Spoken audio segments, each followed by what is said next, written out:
Fratres carissimi te iterum videre Patris Allegro veritas liberabit vos in nomine Patris et Filii et Spiritus Sancti. Amin. Kita lanjut dengan katekesi kita soal SSPX, kali ini dengan tema yang lebih positif dan mengapa SSPX adalah problem kesatuan gereja. Vamonos. Kita beri judul Veritas liberabit vos, bangkit lihat dan pahami, kebenaran itu bukan milik kita, kitalah yang harus kembali. yang cukup ini supaya kamu cepat bosan dan bubar ya, supaya saya sendiri supaya cepat. Oke. My friends, kesatuan gereja itu tradisi di dalam Petrus, bukan di luarnya. This is the miss up of the SPX. Kesatuan gereja itu berupa tradisi di dalam Petrus, bukan di luar Petrus. No Peter, no party.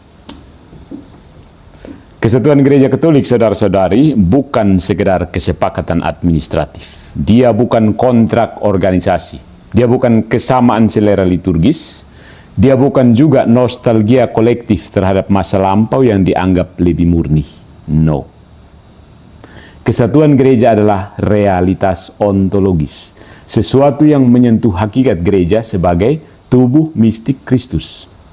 Coba bandingkan Mystici Corporis Christi, artikel 13. Kemudian juga Lumen Gentium, artikel 8. Magisterium menegaskan bahwa kesatuan ini berasal dari Kristus sendiri yang mendirikan gerejanya sebagai satu tubuh yang kelihatan dan rohani, bersatu dalam iman, sakramen, dan pemerintahan, ingat pemerintahan, governance, dengan realitas spiritual yang tidak terpisahkan dari struktur institusionalnya. Penjelasannya ini apa baku naik ya? Maksudnya kamu bisa tangkap kalimat panjang ini kan tidak? Gitu. Jadi gereja mengajarkan seperti ini. Kesatuan gereja itu berasal dari Kristus sendiri. Kenapa? Apa yang dibuat Kristus?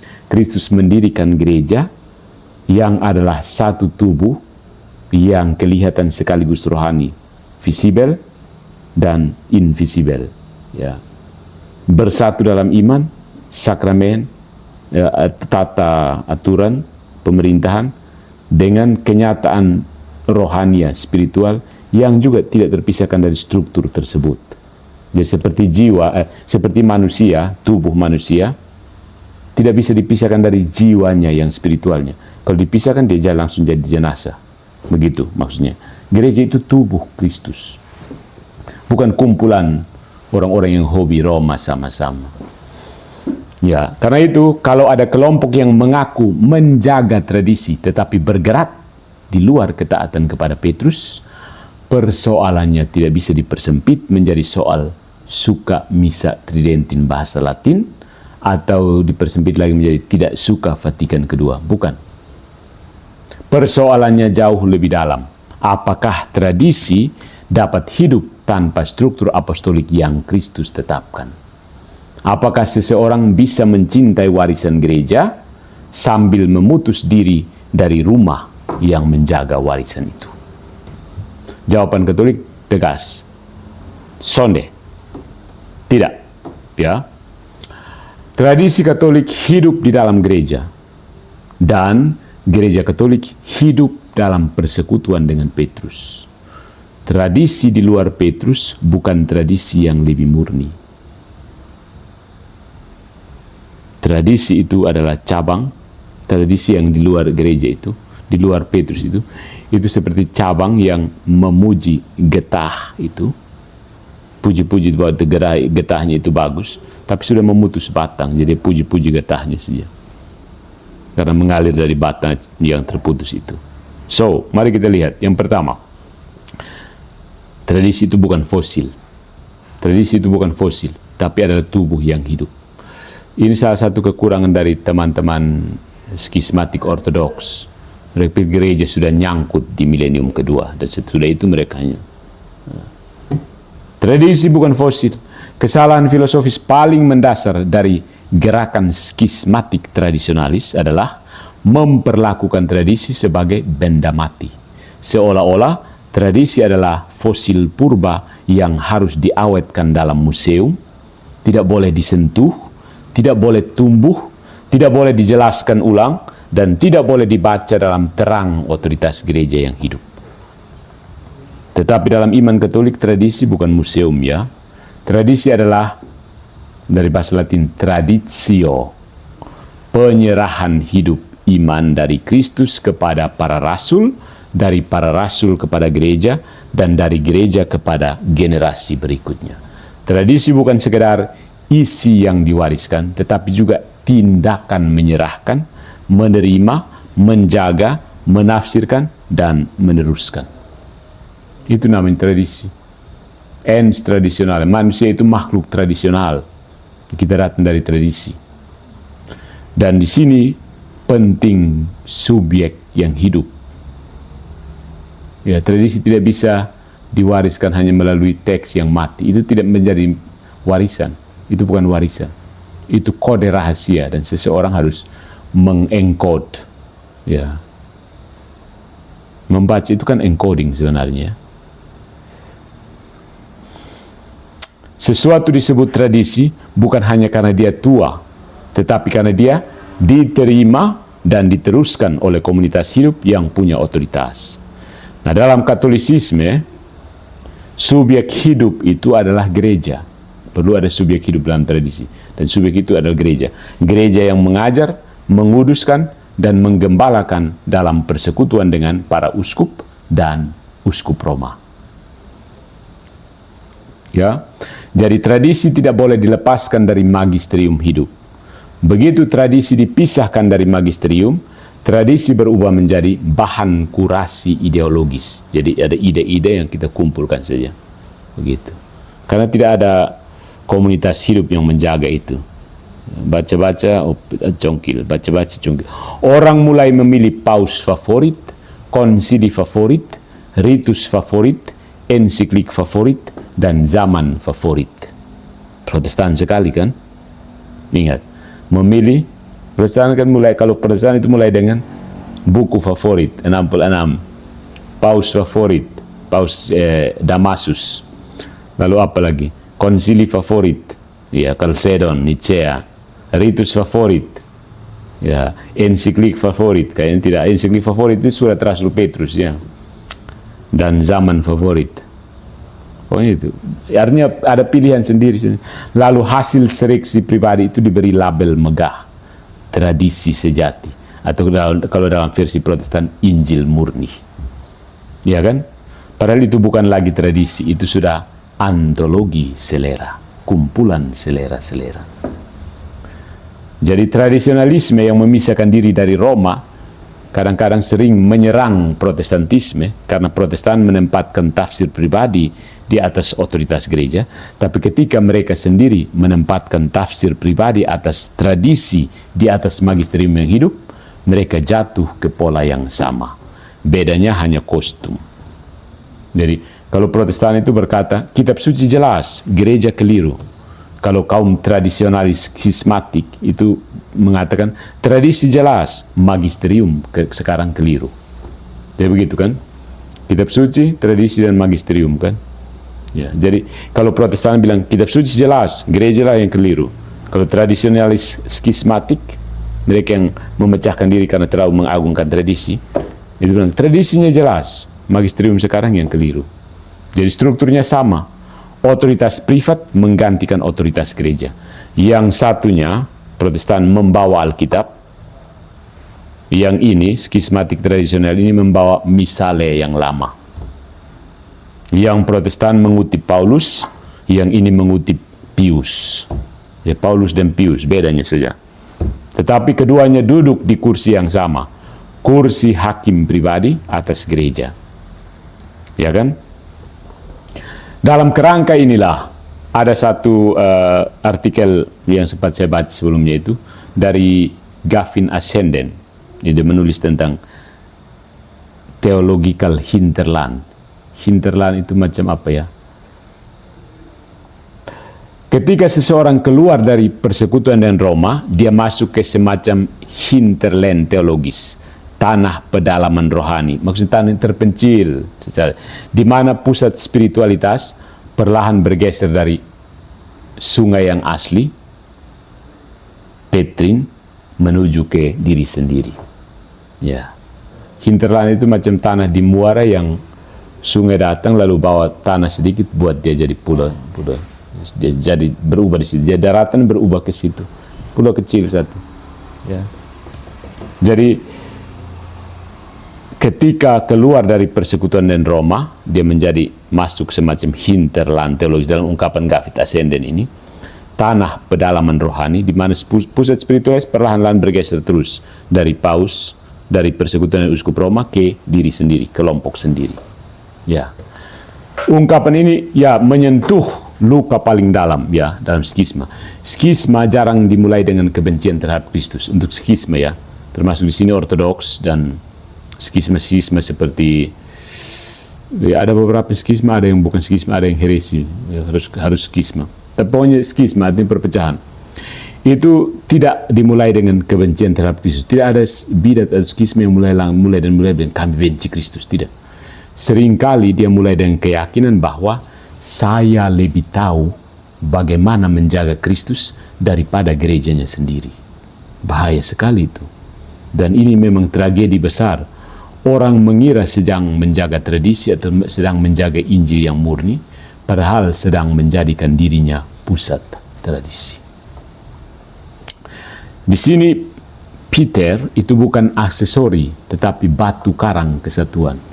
Kesetiaan Katolik bukan kesetiaan kepada abstraksi bernama Roma abadi yang dibayangkan sesuai dengan selera. Kesetiaan Katolik adalah kesetiaan kepada jabatan Petrus yang konkret dalam sejarah. Ya, jadi ada pernyataan misalnya dari SSPX, kami setia kepada atau Sede Vacantis, kami setia kepada paus masa lalu, karena itu kami melawan paus masa kini. Ya.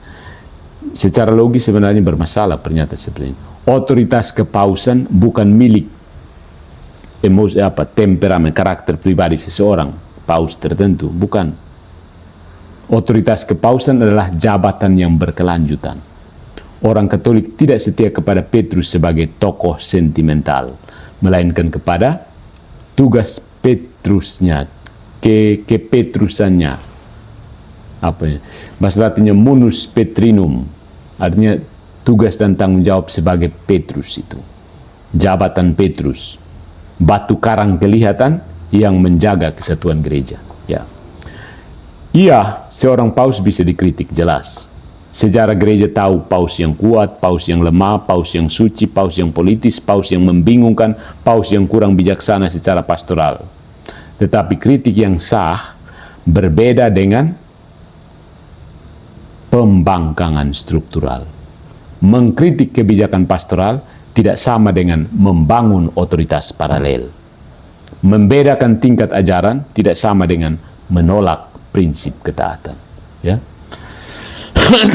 Jadi, Lumen Gentium itu menegaskan bahwa uskup Roma sebagai penerus Petrus adalah prinsip dan dasar yang kekal dan kelihatan dari kesatuan para uskup dan umat beriman. Lumen Gentium 23. Secara persis dokumen itu menyatakan seperti ini. Uskup Roma sebagai penerus Petrus adalah prinsip dan dasar yang kekal dan kelihatan dari kesatuan para uskup maupun umat beriman seluruhnya. Ya. Nah, apa yang disebut kolegium para uskup ini juga dinyatakan dengan tegas sebelumnya pada nomor sebelumnya. Oleh karena itu, tidak ada kolegium uskup kalau tidak termasuk sebagai kepalanya uskup Roma sebagai pengganti Petrus, dan kuasa itu tidak dapat dijalankan tanpa persetujuan uskup Roma. Konsili ekumenis tidak pernah diartikan sebagai konsili umum kalau kepala, yaitu uskup Roma, tidak diikutsertakan. Dan konsili ekumenis tidak sah bila tidak dikukuhkan oleh pengganti Petrus. Jadi, secara terang dan eksplisit, LJ, Lumen Gentium, menekankan peran krusial Petrus sebagai dalam struktur gereja, dan ketidakterpisahan kolegium para uskup dari otoritas paus, the Bishop of Rome. Ini penting. Gereja universal bukan kumpulan kapela independen yang kebetulan punya kredo yang sama. Gereja bukan federasi komunitas tradisional, karismatik, progresif, atau monastik yang masing-masing berjalan sendiri-sendiri. Gereja adalah persekutuan kelihatan. Dia punya bentuk, dia punya struktur, dia punya sendi, dan dalam struktur itu, Petrus bukan hiasan, Petrus bukan tambahan di situ, Petrus bukan manipulasi di situ. Petrus adalah batu karang yang kelihatan. Tanpa persekutuan dengan batu karang itu, tradisi kehilangan rumahnya. Dia mungkin masih memakai bahasa Latin, mungkin masih mencium aroma dupa, mungkin masih mengutip Santo Thomas, Pius ke-10, Konsili Trente, tetapi secara eklesiologis, dia telah berubah dari tradisi gereja menjadi nostalgia kelompok. Nostalgia memang bisa indah ya, bisa menarik, sangat-sangat indah. Tetapi nostalgia tidak menyelamatkan. Kristus mendirikan gereja, bukan museum kenangan. Nah, di sini ada yang namanya keadaan darurat, situasi darurat, dan subjektivisme yang berpura-pura saleh. Kalau kita lihat SSPX dan kasus terbarunya ini, salah satu pembelaan utama SSPX adalah argumen state of necessity, keadaan darurat. Menarik ya, state of necessity, karena baru-baru ada seorang frater yang tulis skripsinya tentang ini, state of necessity ini dalam negara. Saya masih ingat lagi. State of pada saat COVID itu sebenarnya negara dalam keadaan state of necessity ya, waktu COVID-19. Oke. Salah satu pembelaan utama SSPX ini argumen state of necessity, keadaan darurat. Logikanya seperti ini. Gereja sedang mengalami krisis doktrinal dan liturgis. Karena itu, tindakan luar biasa dapat dibenarkan, termasuk penabisan uskup tanpa mandat paus. Jadi mereka tabiskan itu dengan argumen seperti ini. State of necessity. Krisis dalam gereja itu nyata. Iya, kita harus jujur. Liturgi sering dibanalkan, didangkalkan. Makanya kalian yang selalu kasih dangkal liturgi itu bertobat sudah. Ya, banyak liturgical abuse dalam gereja itu, gereja Katolik itu. Berhenti sudah. Ya. Liturgi itu sering dibanalkan. Katekesis sering dangkal. Banyak imam seperti Patrice Allegro lebih jago bicara motivasi kata-kata hari ini daripada menjelaskan dogma. Ya kan? Banyak umat kehilangan rasa sakral. Banyak teolog mengubah kabut menjadi profesi. Maksudnya hal yang belum dimengerti oleh umat itu dia umpan terus umat supaya dia ada pekerjaan di situ, dijadikan profesi. Profesi akademik maksudnya. Dia buat penelitian roadmap sana sini, tidak pernah jelaskan kepada umat. Dia hanya pakai untuk publikasi untuk dapat poin sih. Teolog-teolog sudah jadikan ini ajaran gereja jadi profesi akademik. Jadi kegelisahan sebagian tradisionalis tidak boleh ditertawakan begitu saja. Kita harus terima kegelisahan mereka, ya. Karena itu banyak hal seperti yang tadi saya katakan itu. Pastor-pastor lebih banyak bicara kata-kata hari ini daripada menjelaskan mengapa Maria tetap perawan sesudah melahirkan. Jadi sebagian kritik tradisionalis termasuk yang dari SSPX seperti keprihatinan terhadap pengabaian keindahan dan kekayaan warisan liturgi. Kemudian ada kecenderungan relativisme dalam pengajaran iman atau minimnya formasi doktrinal yang mendalam. Itu punya dasar nyata dan pantas didengar secara serius dalam kehidupan gereja. Ya, gereja sendiri dalam berbagai dokumen mengakui dan menanggapi keprihatinan-keprihatinan ini, misalnya melalui reformasi liturgi yang menggarisbawahi ars celebrandi, seni merayakan, dan keagungan Ekaristi, ars celebrandi. Ya, dan peneguhan kembali perlunya katekese dan formasi iman yang solid. Kita tiap harinya doa rosario terus-terus. Terakhir polemik Protestan polemik dong ketawa kita, kamu menyembah Maria, begitu. Itu karena gara-gara kita sendiri kan. Ya, dialog terbuka dan koreksi internal merupakan bagian dari dinamika tubuh gereja yang terus bertumbuh, sehingga suara-suara tulus demi pembaruan dan pemurnian harus diakui sebagai sumbangan berharga bagi kehidupan iman. Tetapi obat yang salah tidak menjadi benar hanya karena penyakitnya nyata. Maksudnya, penyakitnya memang ada, tapi you kasih obat, obatnya salah. Kesian. Seperti Martin Luther dulu. Penyakit ada, tapi dia kasih salah obat. Terakhir, potas, minum potas semua. Dia tidak kasih obat yang baik, dia kasih potas semua. Luther itu. Ya. Jadi pertanyaan ya agak filosofis ada seperti ini. Apakah penilaian subjektif suatu kelompok tentang keadaan darurat dapat membatalkan struktur objektif gereja? Kalau jawabannya iya, maka gereja selesai. Karena setiap kelompok bisa menciptakan keadaan daruratnya sendiri. Seperti dulu, Luther punya keadaan darurat sendiri karena Tetzel. Calvin tidak tahu keadaan daruratnya apa, Anabaptis mungkin. Lalu swing di apa saja keadaan daruratnya. Kalau yang kelompok progresif bisa berkata, kami harus membangkang demi keadilan sosial, misalnya teologi pembebasan mereka itu. Kelompok tradisionalis bisa bilang, kami harus membangkang demi tradisi. Kelompok karismatik bisa berkata, kami harus membangkang demi roh. Lalu yang kelompok akademik bisa berkata bahwa kami harus membangkang demi kebebasan teologi. Bahaya sekali. Ya. Akhirnya gereja berubah menjadi federasi kepanikan rohani.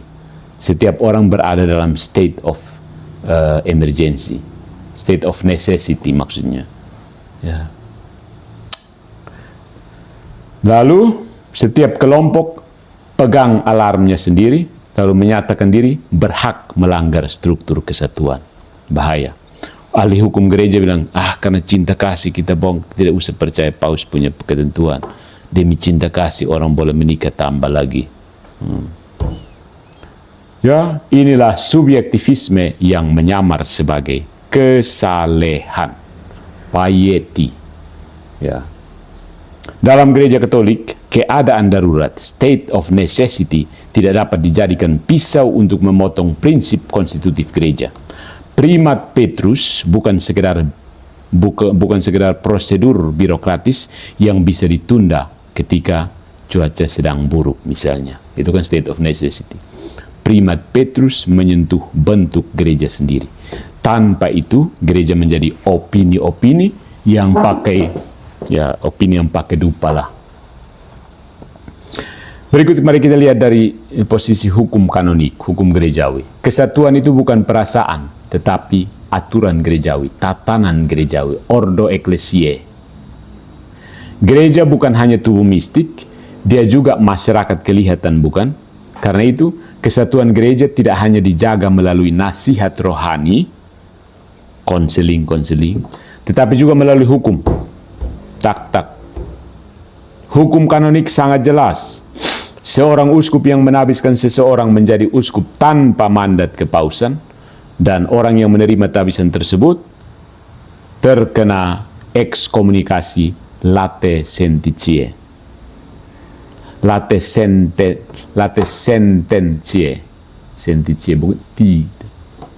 sententiae. Itu maksudnya hukuman yang begitu dia melakukan satu kesalahan, hukuman itu kena dengan sendirinya. Nanti baru ada orang yang beritahu dia sudah kena hukuman itu. Ekskomunikasi late sententiae. Ya, dan itu Rakta Apostolik berhak melakukan itu. Misalnya dalam KHK 1983, aturan ini biasanya tercantum dalam kanon 1382. Dan direvisi tahun 2021 melalui motu proprio Pascite Gregem Dei, nomor kanon itu berubah menjadi 1387.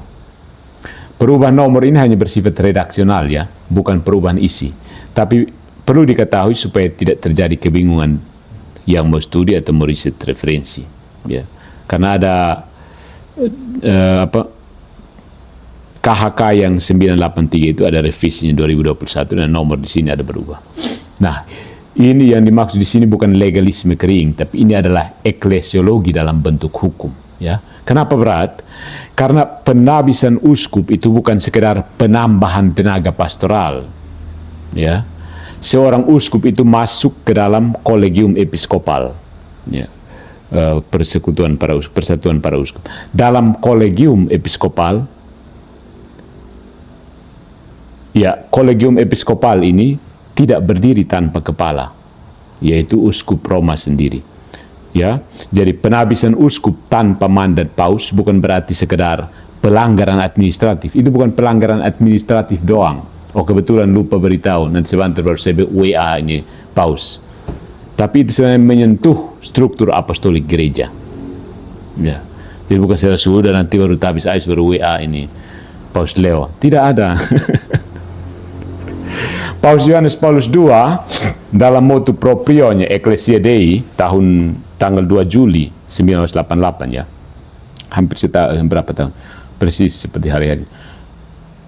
Itu menegaskan bahwa pentabisan episkopal, penabisan uskup tanpa mandat itu merupakan yang untuk tabisan mereka yang juga tanpa mandat untuk SSPX Marcel Lefebvre saat itu. Ya, 30 Juni 1988 itu merupakan tindakan ketidaktaatan dalam perkara sangat serius dan punya sifat skismatik karena menyiratkan penolakan praktis terhadap primat Roma. Ya, jadi itu ekskomunikasi yang pertama, tabisan 88 itu. Itu sudah ditanggapi oleh Karol Wojtyła, Paus Yohanes Paulus II ini. Ya. Jadi Paus bilang apa? Tindakan ini dipandang sebagai tindakan yang sangat berat, sebagai suatu penolakan praktis bagi primat Roma, suatu pelanggaran serius terhadap perintah kepatuhan kepada hierarki yang sah, dan tindakan tidak taat ini yang mencerminkan dalam praktek penolakan primat uskup Roma merupakan suatu tindakan skismatik. Rumusnya memang tajam ya. Ketidaktaatan seperti itu yang terjadi, tabiskan uskup tanpa mandat dari Paus Roma, itu menyiratkan penolakan terhadap primat Roma, merupakan tindakan skismatik. Jadi soalnya bukan di suka misa tridentin atau tidak, masalahnya ada di sini. Ekskomunikasinya mulai dengan sudah 2 kali ekskomunikasi pernah dicabut, lalu mereka dilihat kembali, tapi secara kanonik belum ditetapkan, mereka buat lagi kesalahan yang sama. Habis lagi tanpa mandat dari Paus. Dan kabar terbaru rupanya mereka sudah resmi di ekskomunikasi, ya sudah jadi Protestan aja kalian. Ya, Protestan ada banyak terima, mau kamu terima, kamu gabung di situ, aku naik di situ, ya kan? Oke. Jadi masalahnya bukan sekedar mereka suka misa lama menghadap tembok, bukan. Ya, itu kan kadang-kadang orang yang saya ini dulu itu saya pakainya begini karena suka misa lama itu menghadap tembok juga waktu di Polandia, tapi tidak setembok itu sih.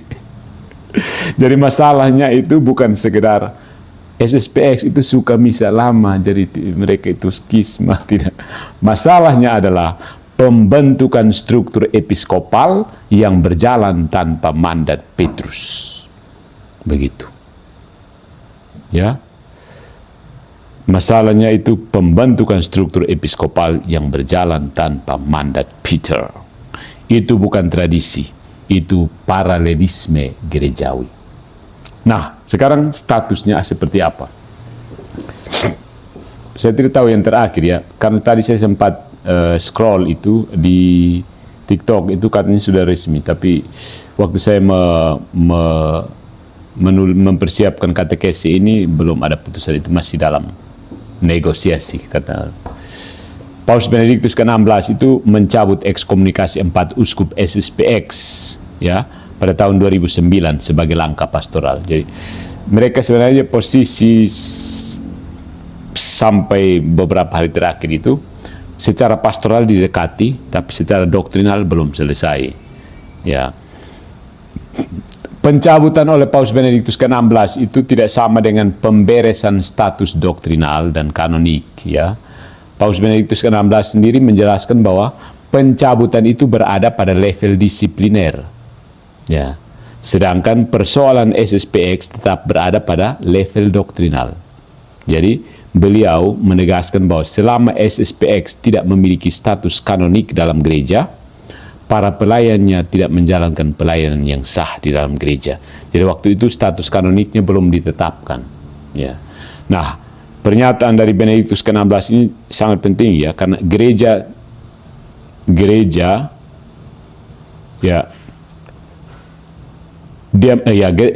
Paus Benediktus sendiri menyatakan bahwa gereja itu tidak membeku pada tahun 1962.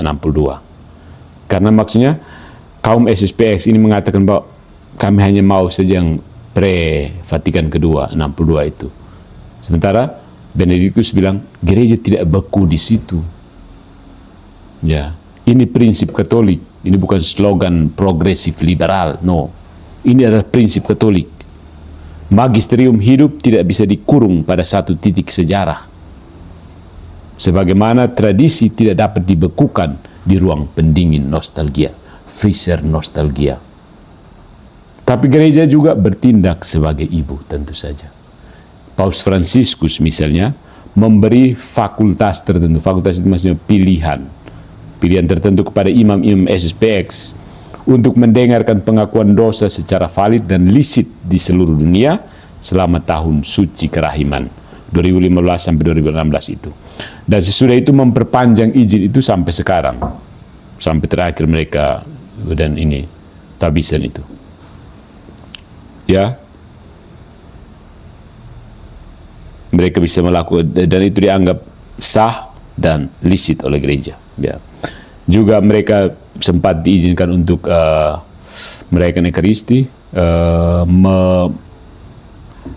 melayani sakramen perkawinan, bersaksi atas nama gereja lah. Bahasa teologis yang tepat apa atau bahasa liturgis yang tepat apa? Mereka tidak memberikan sakramen perkawinannya, maksudnya sama. Imam tidak memberikan sakramen perkawinan maksudnya. Kedua pasangan itulah yang saling memberikan apa? Pelayan, saksi dari gereja. Poin maksudnya yang saya maksud itu seperti pastor di Kupang pergi dan memberkati perkawinan orang itu. Jadi posisi mereka sebenarnya irregular secara kanonik, belum pasti secara kanonik, ya. Jadi orang bilang skisma waktu itu juga tidak, karena mereka misanya juga sebut paus yang ada, Paus Fransiskus waktu itu. Doa seperti biasanya, mereka mati-matian mau pakai bahasa Latin. Kemudian ada orang tarik, beberapa 1-2 orang yang mengatakan mereka tidak percaya Konsili Vatikan kedua dan seterusnya. Tapi itu lain hal. Tidak semua orang SSPX, tidak semua orang yang menolak Konsili Vatikan kedua itu SSPX. Dan tidak semua SSPX menolak Konsili Vatikan kedua. Jadi agak kompleks kalau kita hanya bilang SPX itu karena mereka menolak Konsili Vatikan kedua. Belum tentu. Ya.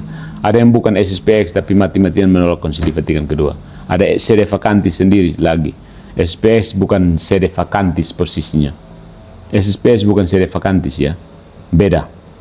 Meskipun pola dasarnya sama tapi teknik bermainnya beda, maksudnya begitu. Ya, jadi gereja tidak menutup pintu ya, tetapi Roma juga tidak berpura-pura bahwa masalahnya sudah selesai. Jadi waktu saya mulai tampil ke dunia sosial media, banyak orang mulai tanya untuk bahas tentang SPX, tapi terlalu cepat nanti karena canonically irregular. Biasanya saya jawab pertanyaan, SPX itu kan seperti SVD kalau di Kupang atau S apa lagi, ya, yang ada SS-nya itu, pastornya itu. Tidak ada yang, tapi keistimewaan mereka kan muncul karena pernah diekskomunikasi itu, akhirnya seolah-olah mereka ini pembangkang yang tetap ada, belum sepenuhnya pembangkang pada saat itu. Oke, jadi gereja membuka tangan untuk rekonsiliasi, tetapi prinsip juga tidak dijual murah. Ya. Nah, Vatikan kedua, ya ini penting kita ketahui bersama.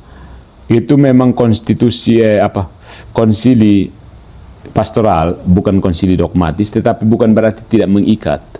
Ya.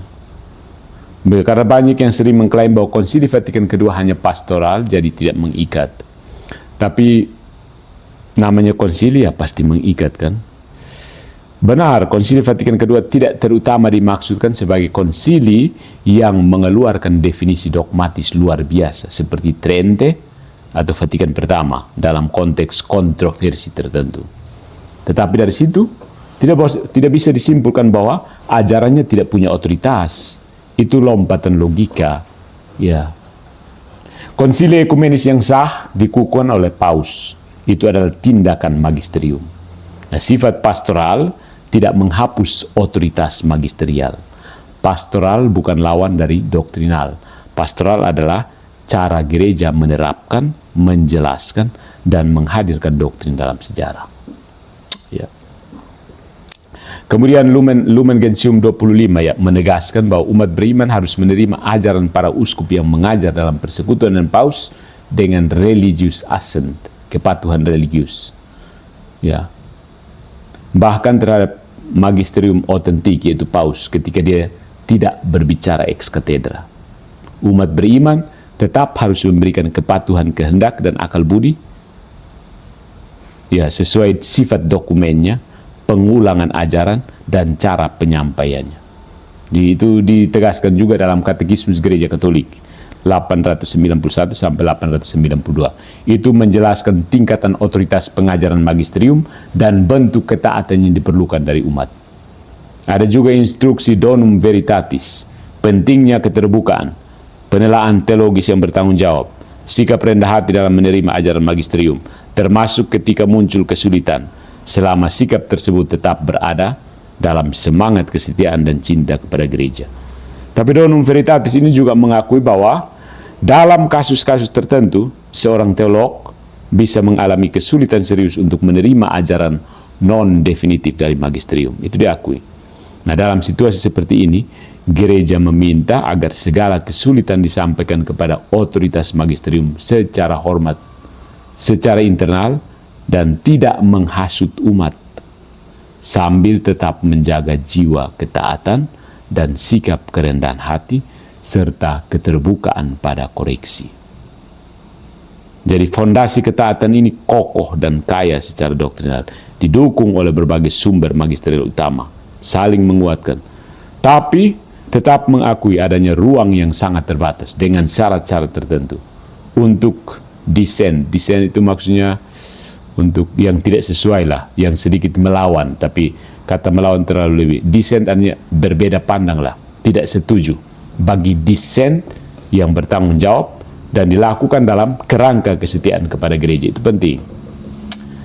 Jadi klaim Vatikan kedua pastoral jadi boleh ditolak ini sedikit karikatur ya, menyamakan tidak didefinisikan secara infalibel dengan formula luar biasa dengan tidak mengikat, itu kesalahan kategori. Samakan begitu saja, tidak.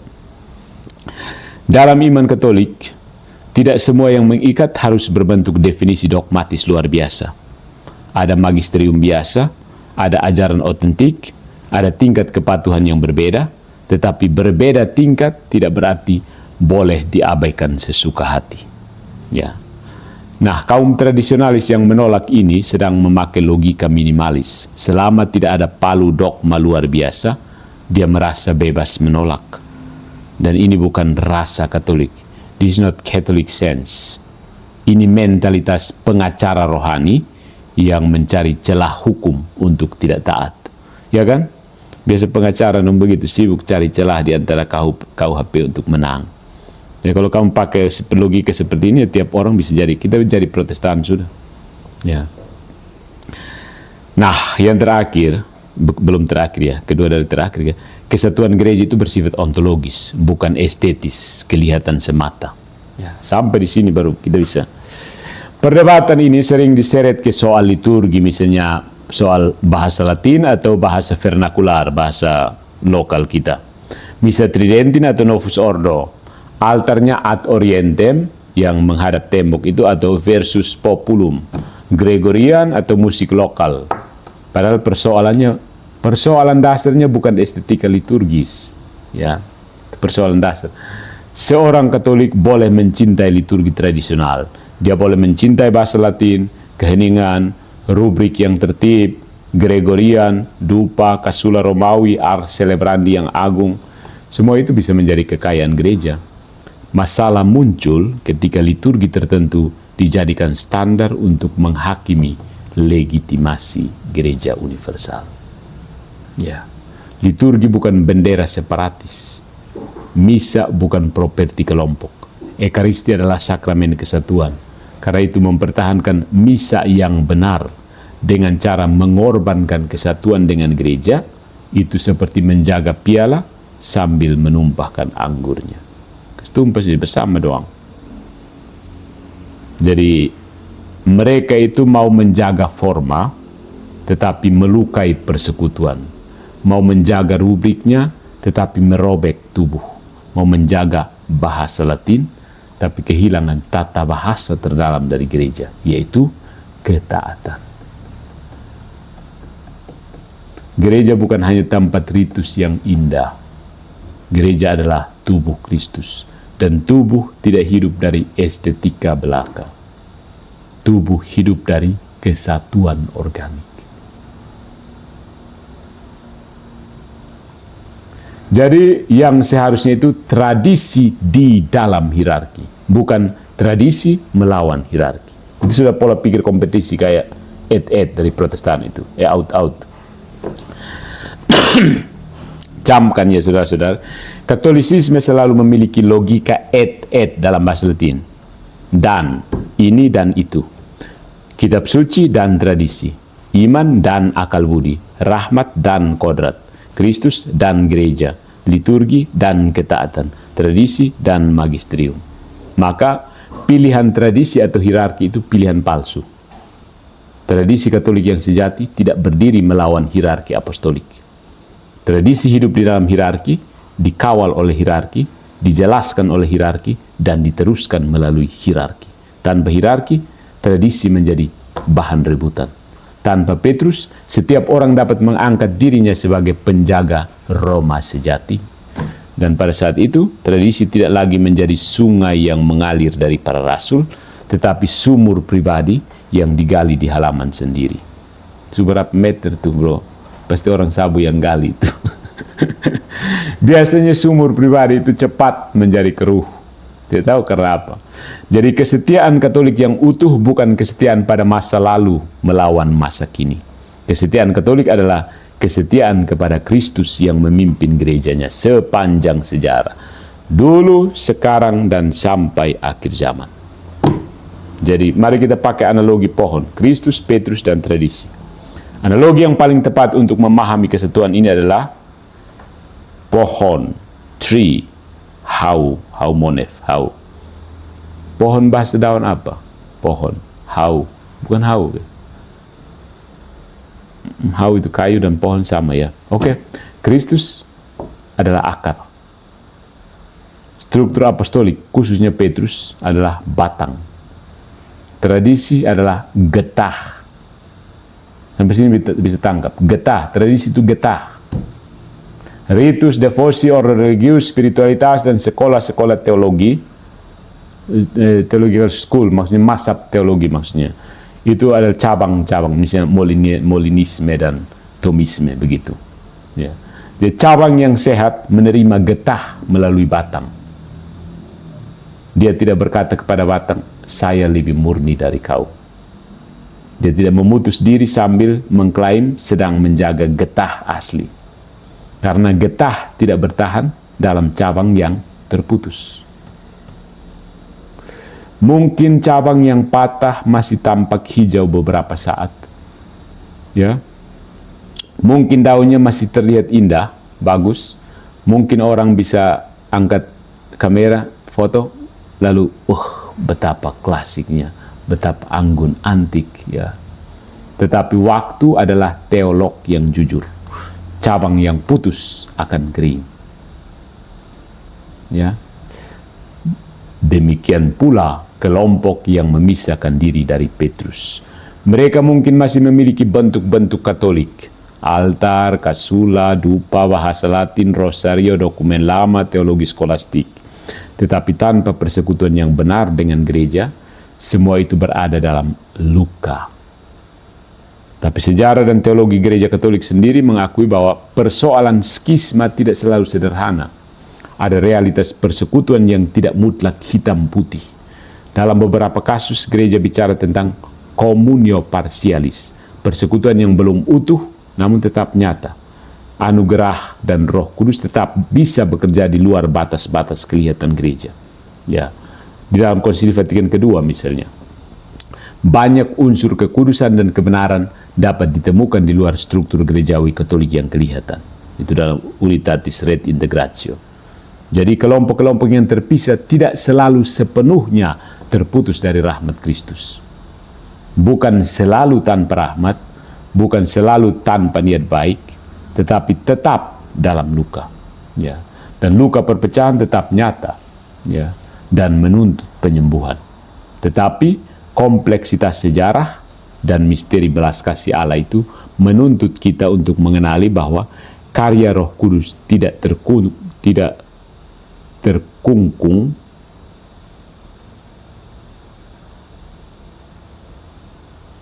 oleh batas-batas yang nampak, tidak dikerangkeng oleh jeruji-jeruji yang kelihatan. Luka tidak bisa disebut kesehatan hanya karena dibalut dengan kain yang bagus. Itu tetap borok, jangan disembunyikan. Ya. Jadi semakin berat ya jadi Katolik. Apalagi di tengah dunia sekarang yang orang semakin ramai mengolok-olok Katolik. Kalian itu mayat, tidak pakai otak. Bego, kerbau dicocok hidung. Saya bersini masih mau jadi Katolik, jadi Protestan saja. Jadi Katolik ngapain? Otak nggak dipakai, dicocok hidungnya saja. Paus bilang, kamu semua Kesetiaan yang sulit, tetapi Katolik. Kita boleh mencintai tradisi, bahkan kita harus mencintainya. Gereja yang kehilangan ingatan akan menjadi dangkal. Gereja yang meremehkan liturgi akan kehilangan rasa sakral. Gereja yang memutus diri dari para bapak gereja, para dokter gereja, para paus, dan para kudus akan menjadi yatim rohani. Tetapi cinta kepada tradisi tidak boleh berubah menjadi pemberontakan terhadap gereja yang menjaga tradisi itu. Persis Protestantisme lah. Ini Protestantisme kan. Kesetiaan Katolik yang sejati bukan pelarian ke kelompok yang terasa lebih nyaman, lebih rapi, lebih tegas, lebih murni. Kesetiaan Katolik sejati adalah bertahan di dalam gereja, bahkan ketika gereja tampak terluka, lambat, membingungkan, dan penuh manusia rapuh. Ketika aku berjalan dalam lembah yang kelam, aku tidak takut bahaya sebab engkau besertaku. Tapi sejak awal, seperti contohnya trio Kekuek, saat berada dalam lembah yang kelam, mereka lari keluar dan bikin jalan sendiri karena takut dengan lembah yang kelam, lembah kelam abad ke-16. Ya, jadi kesetiaan Katolik sejati adalah bertahan di dalam gereja, bahkan ketika gereja tampak terluka, lambat, membingungkan, dan penuh manusia rapuh. Sebab karena hanya Maria yang imakulata. Gereja di bumi masih berjalan di antara debu manusia, tapi dia tetap gereja Kristus. Tradisi di luar Petrus bukan tradisi yang lebih murni. Dia adalah nostalgia yang kehilangan rumah. Jadi rumus Katolik tetap sederhana, keras, dan pulkrum. Bukan tradisi melawan hierarki, bukan misa yang bagus melawan ketaatan, bukan paus masa lalu melawan paus masa kini, bukan Roma imajiner melawan Roma konkret, tetapi tradisi di dalam gereja, gereja di dalam persekutuan apostolik di bawah Petrus, dan Petrus di bawah Kristus. Itulah struktur di mana Katolik berdiri, ya kan? Tradisi dalam gereja, gereja dalam persekutuan apostolik dalam di bawah Petrus, Petrus di bawah Kristus, selesai. Kristus di bawah siapa? Di bawah Protestan kayaknya. Bukan di luar batang sambil memuja getah yang bagus. Getah ini kita analogikan sebagai tradisi yang terus mengalir itu. Tetapi dalam pohon, tempat akar, batang, getah, daun, bunga, dan buah tetap menjadi satu kehidupan. Jadi sampai sini bisa paham ya. Siapa yang menghancurkan kekristenan, buat kekristenan mati, itu siapa? Mereka-mereka yang menolak persekutuan ini. Bertentangan dengan kata-kata Yesus sendiri. Ut unum sint. Ada banyak polemikus di luar sana yang berkata, daripada bersatu dengan kesalahan, bersatu dengan yang salah, lebih baik pecah saja tapi benar. Kalau semua mengaku dia benar dan pecah, absurd, reduksi absurdum. Tapi sudahlah, mudah-mudahan bisa tangkap ya. Persoalan SSPX itu bukan sekedar mereka pakai bisa bahasa Latin. Persoalannya itu ya kesatuan gereja, protestantisme dalam bentuk modern. Ya, protestantisme itu kan dia mau pilih apa sih suka-suka. Protestan baru sekarang sudah ada lagi. Ya kita harus ucapkan profesiat, ya, ada protestan baru, terbaru lagi. Ya sudahlah, nanti kita sambung lagi dengan beberapa. Tapi sudah, untuk soal SSPX selesai, kita masuk poin berikutnya. Saya masih janji itu masih apa ya? Oh, divide et impera dari protestantisme. Oke, sampai jumpa di lain kesempatan.